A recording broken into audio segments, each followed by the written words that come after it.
The supermarket aisles were crowded that Saturday afternoon, a blur of carts and hurried footsteps, laughter and complaints, the soft rattle of products being placed onto shelves.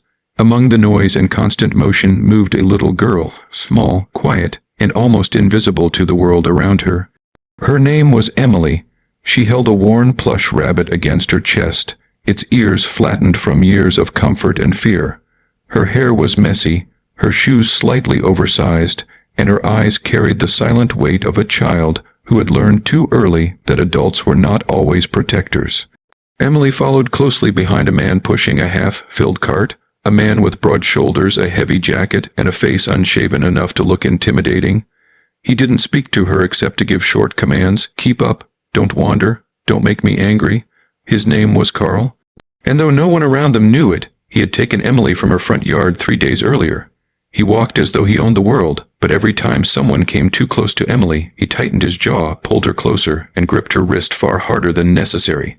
Emily never cried. She'd learned crying only made things worse. As they moved through the frozen foods aisle, Emily noticed a police officer near the end of the row. He wasn't patrolling the store, he was simply buying groceries like any ordinary shopper. Officer Daniel Reyes, in uniform after finishing a long shift, was picking up frozen pizzas while glancing at his phone. He looked tired, kind, and, most importantly, safe.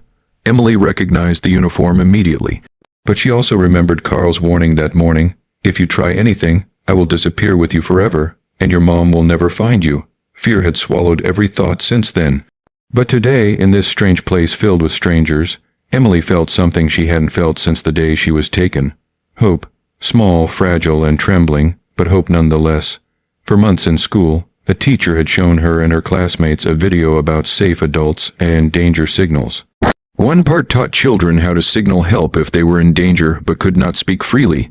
3 rapid squeezes of the hand, making eye contact with a trusted adult, or if far away, opening and closing a palm in a tight, subtle motion.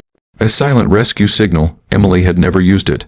She had never needed to until now. She looked toward Officer Reyes, her heart beat painfully fast. She was scared Carl would notice, scared someone else would see and tell him, scared the officer would misunderstand. But she had to try. She waited until Carl looked down into the freezer to grab a bag of chicken. For 3 seconds, his attention was not on her. Emily turned slightly toward the officer, raised her hand to her chest, and opened and closed it repeatedly, her fingers tightening and spreading like a blooming flower, just like the video had shown. Officer Reyes froze. The movement caught his eye immediately. It wasn't a wave, it wasn't a random fidget, it was deliberate, quick, repeated, focused only on him and the little girl's face. Something about it made his instincts roar awake. He had spent 13 years on the force, handled missing children cases, responded to frantic parents. He had seen fear in many forms, and what he saw in Emily's eyes was unmistakable. She was silently begging for help. Carl closed the freezer and turned toward her. Emily dropped her hand instantly. Officer Reyes acted without hesitation. He didn't approach directly, knowing that could spook an abductor.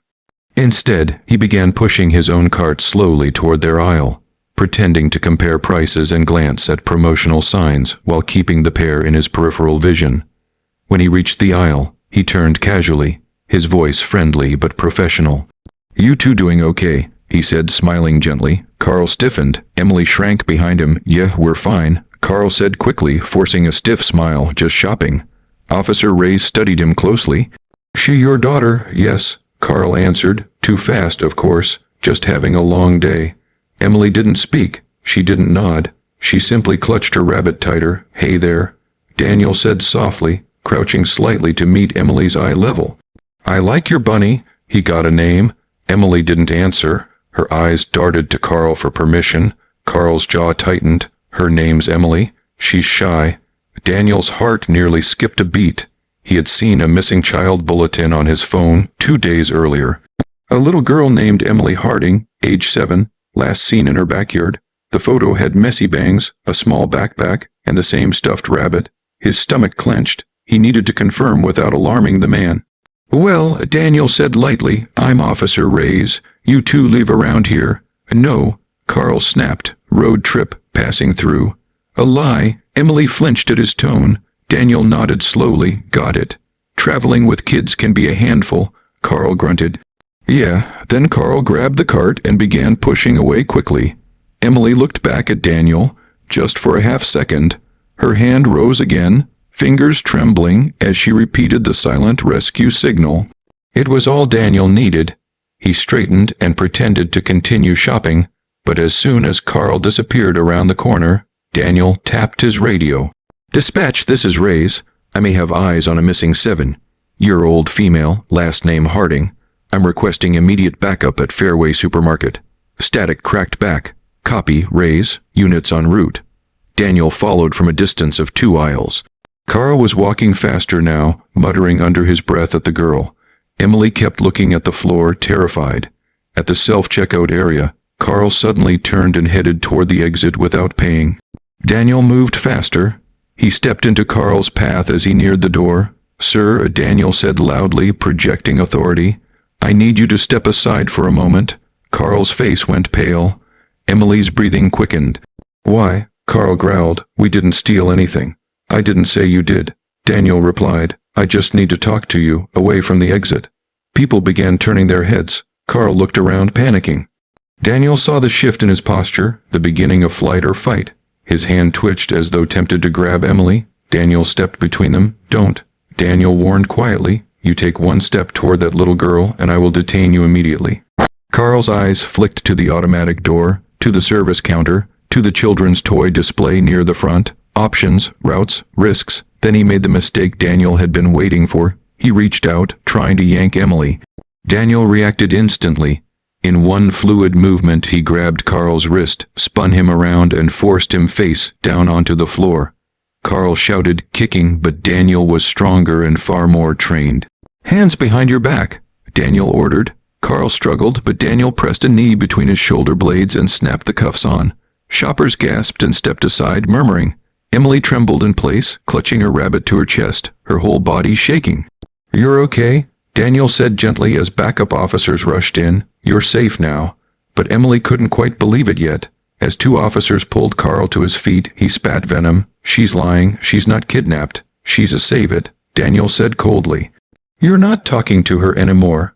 Carl glared at him with pure hatred as the officers dragged him away. Emily remained frozen. Daniel approached slowly, kneeling down a short distance away so he didn't overwhelm her. "Emily," he said softly, "my name is Daniel. I'm a police officer. Do you remember the video your school showed about asking for help?" She nodded shakily. "You did it perfectly," he said gently. "You're very brave." Her lip wobbled, and for the first time in days, she allowed herself to cry. He opened his arms slightly, silently offering comfort but not forcing it. After a moment, Emily stepped forward and collapsed into him, sobbing into his shoulder. Daniel held her carefully, not squeezing too tight, letting her release everything she had been holding on to. "It's over," he whispered. "You're going home." He wrapped his uniform jacket around her small shoulders. She was cold, not from temperature but from fear. Paramedics arrived to check her for injuries. She clung to Daniel's sleeve the entire time. "Please don't leave," she whispered. "Please." "I won't," Daniel promised. "I'll stay right here." While paramedics tended to her, dispatch confirmed it. Emily Harding. Missing for 3 days, parents frantic, case plastered across local news.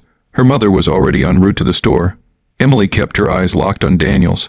She needed an anchor, someone who didn't shout or threaten or drag her by the wrist. Someone who didn't smell of cigarettes and anger. "Why did he take me?" she asked quietly. Daniel hesitated.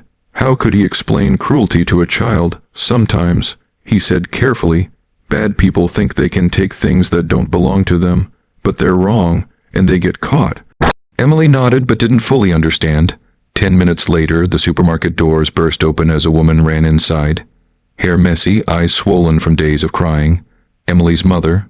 She saw her daughter wrapped in a police jacket, sitting beside an officer, and gasped.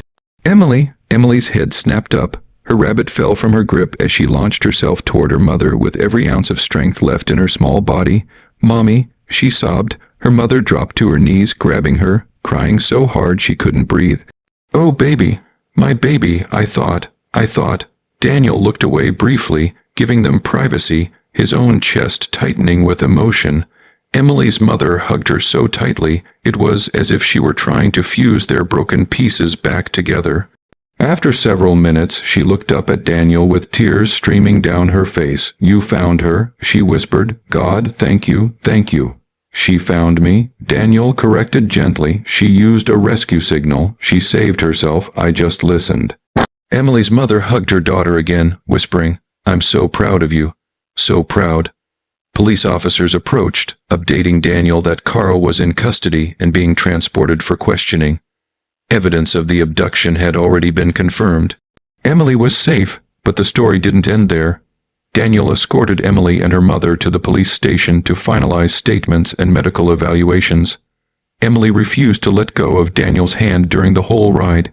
At the station, detectives gently asked questions. Emily answered in small, shaky sentences, always glancing at Daniel for reassurance. He nodded each time, silently reminding her she was doing great. Her mother sat nearby, wiping tears and stroking Emily's hair. When everything was complete, Emily's mother approached Daniel. I don't know how to thank you, she said softly, voice breaking. If you had ignored her, if you had walked away. Daniel shook his head. I wouldn't have, not with the look she gave me. Kids don't pretend to be afraid. Emily tugged his sleeve. Will you visit? She asked shyly. Daniel smiled. If your mom says it's okay, I'd love to. Her mother nodded immediately. Absolutely. In the days that followed, the story spread across town. News stations reported it. Social media praised Emily's bravery, and schools began teaching rescue signals with renewed urgency. Emily slept curled beside her mother for weeks, waking up from nightmares but knowing she was safe.